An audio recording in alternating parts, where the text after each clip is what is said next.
নমস্কার বন্ধুরা। এখন আমি যে সময়ে এই ভিডিওটা শুটিং করছি সেটা রাত 2:40। আমি যখন ভিডিওটা শুটিং করতে চেয়েছিলাম তখন প্রচণ্ডভাবে ঝড় তুফান এসেছিল, বাইরে ভীষণ শব্দ হচ্ছিল, আমি এটা করতে পারিনি। আজকে আমরা যে জিনিস নিয়ে আলোচনা করব সেটা হলো ইরান, এক সুপার পাওয়ার কে কিভাবে বুদ্ধিতে প্রায় হারিয়ে দিয়েছে। একটা ছায়াযুদ্ধ। মধ্যপ্রাচ্যের আকাশে সেই রাতটা ছিল নিস্তব্ধ, কিন্তু সেই নীরবতার গভীরে যুদ্ধ ইতিমধ্যেই শুরু হয়ে গেছিল। ওটা ছিল না, সেখানে ছিল না কোনো ট্যাঙ্কারের গর্জন, কিন্তু সেই নীরবতার গভীরে আকাশে কোনো যুদ্ধ বিমানের আধিপত্যের লড়াই ছিল না। এটা ছিল একটা ছায়াযুদ্ধ, আর এই যুদ্ধের কেন্দ্রে ছিল ইরান।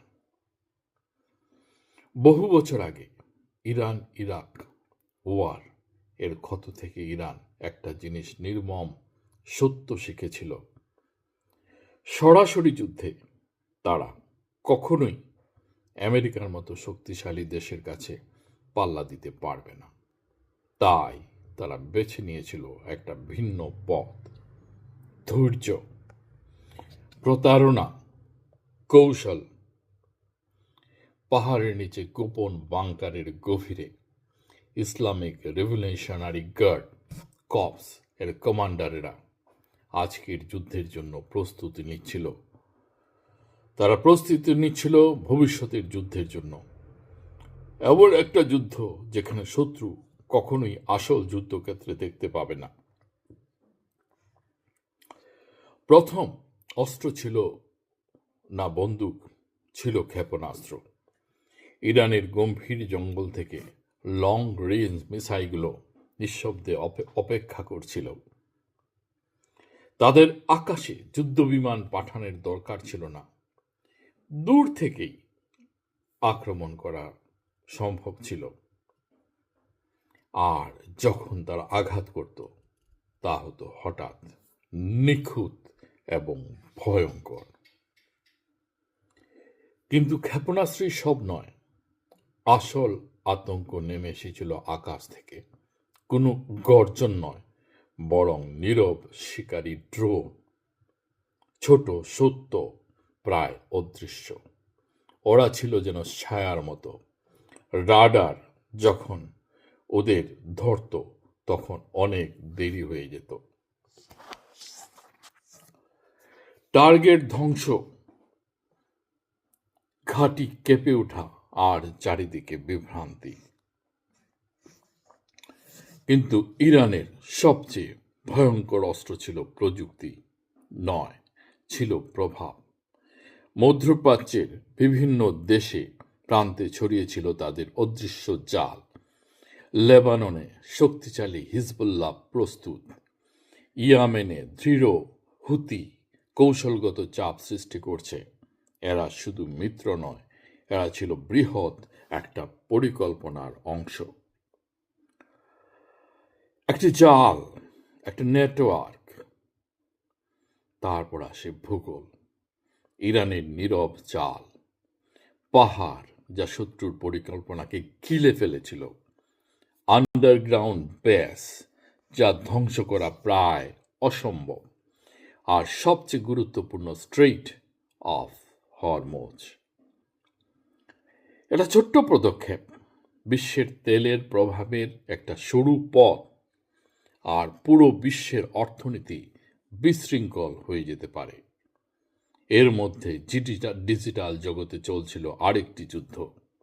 ইরানের সাইবার ইউনিটগুলো অদৃশ্য ঘাতকের মতো কাজ করছিল। তারা সিস্টেমে আঘাত করছিল, তথ্য সংগ্রহ করছিল, বিশৃঙ্খলা তৈরি করছিল। কোনো বিস্ফোরণ নেই, কোনো প্রভাব, কিন্তু প্রভাব ছিল মারাত্মক। তবে ইরান একা ছিল না এই ছায়াযুদ্ধে। পর্দার আড়ালে লড়াই করছিল দুই শক্তিমান দেশ, চায়না এবং রাশিয়া। তারা সরাসরি যুদ্ধ করেনি, মিসাইল ছোড়েনি, কিন্তু দিয়েছে আরও শক্তিশালী কিছু সমর্থন। সেটা ছিল বাণিজ্য, কূটনৈতিক সুরক্ষা। এটাই পুরো খেলাটাকে বদলে দিয়েছিল, কারণ এখন ইরানের উপর আক্রমণ মানে শুধু একটা দেশ নয়, একটা বৈশ্বিক সংঘর্ষের ঝুঁকি। অন্যদিকে ওয়াশিংটনে শুরু হয় হিসাব নিকাশ। আমেরিকা বুঝতে পারে এটা ইরাক ওয়ারের মতো এত সহজ না।